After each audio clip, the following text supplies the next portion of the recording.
Hello and welcome back to the Game Lore Archives. For those newcomers who haven't watched the rest of the series, first of all, go watch it. Or for those who have forgotten, we are currently going through the events of the Second Era. The earliest important events are, of course, the guilds being formed.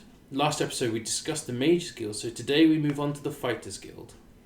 Now, we mentioned that the Mages Guild was formed in the Second Era under the Guilds Act by the Akaviri Ponte Versailles. We didn't go into much detail on Versailles himself, as he didn't really affect the Mages Guild other than allowing its formation. He does, however, have a far greater impact when it comes to the Fighters Guild. So, during the First Era, the Teneshi, the Serpent Men of Akaviri, invaded Tamriel. Raymond, not the Noodle the First, but Raymond managed to defeat the invading army. But instead of killing them all, he offered amnesty in return for the services in his own army. He realised that the Teneshi are incredibly strong and would boost his army's strength massively with their fighting skills and would be able to pass their skill on by training his existing army. He also realised that it wasn't just pure strength the Teneshi possessed, but have strong tactical minds when it came to the battlefield, so he appointed Versailles to be his steward. So Raymond then fought and became the next emperor of Cyrodiil. Raymond III ascended to the throne in the 2,899th year of the First Era.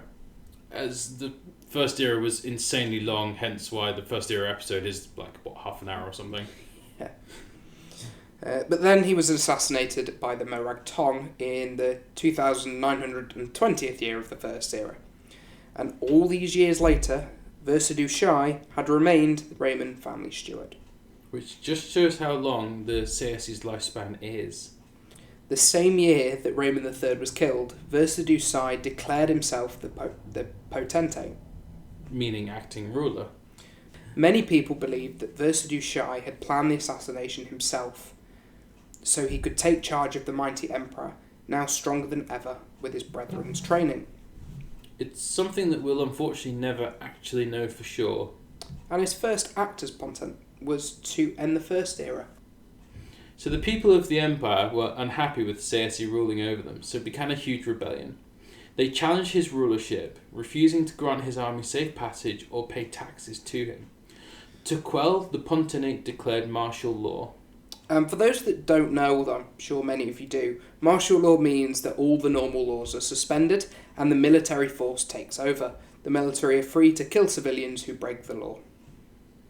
With the new law and rebellion combined, we enter one of the most violent and bloodiest parts of the Empire's history.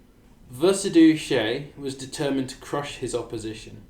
He sent his best legions to crush the rebelling forces, spending every last penny on wiping his enemies out. However, with his greater armies, he eventually managed to kill every opposing army in Cyrodiil, becoming the first unified imperial army ever seen. However, this had come at a cost. The new army had suffered many losses in its conquest, and the potentate had spent most of his gold. The war massively affected the Cyrodiilic population. Farmer crops were raised, meaning they couldn't pay their taxes, regardless if they actually want to or not.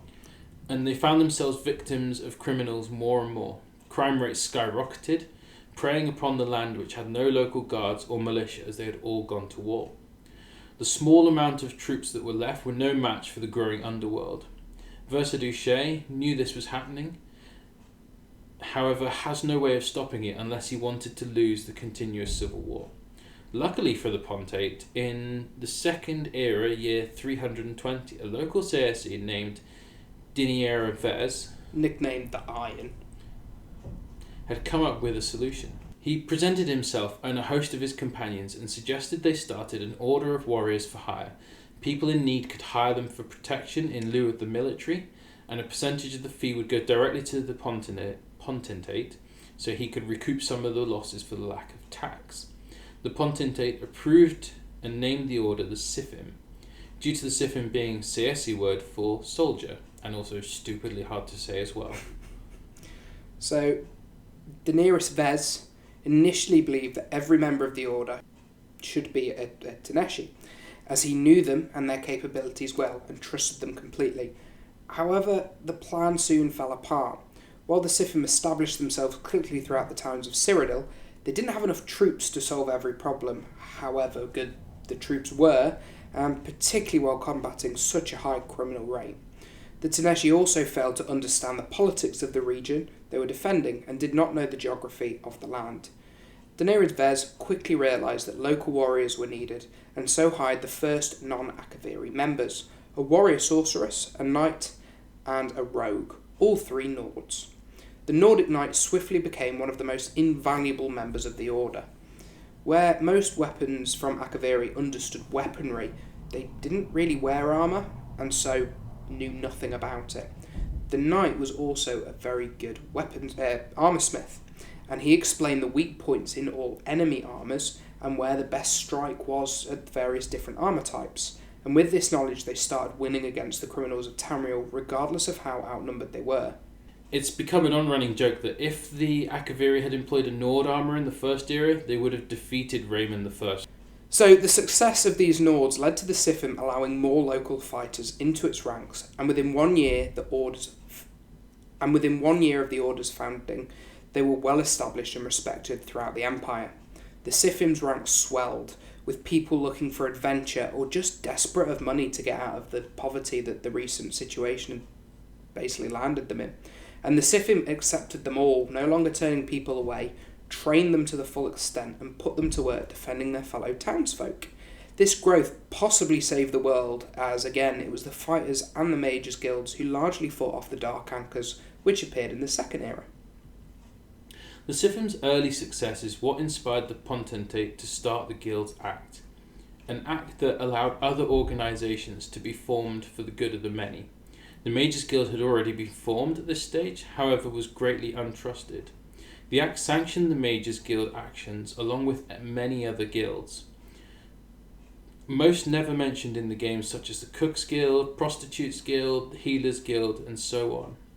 The Sifim was of course on this charter, however the charter changed the name officially to what people start calling it now, the Fighters Guild. Once Versailles Shae died, 3 years after the Guilds Act was created, his replacement allowed the local armies to reform. However, the guilds were so well established that most actually remained in place. Since then, every guild that was set up and protected and encouraged by the Empire, recognising how valuable they are to the citizens. All were required to pay a fee, and so the imperial coffers were soon full again. The Fighters Guild was still a well-established guild in the Fourth Era, and even if they're not established, in places like Skyrim, they have a very similar group that does the same thing. So for Skyrim, it's of course the Companions. And this just demonstrates how invaluable these guilds are to the local population.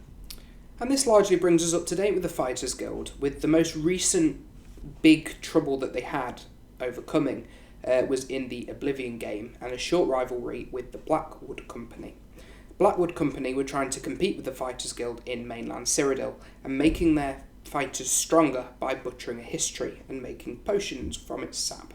The side effects, however, made the mercenaries crazy and suffer hallucinations, and they actually ended up killing an entire town, and that's when the Fighters Guild knew that they could step in and make sure the company never came back.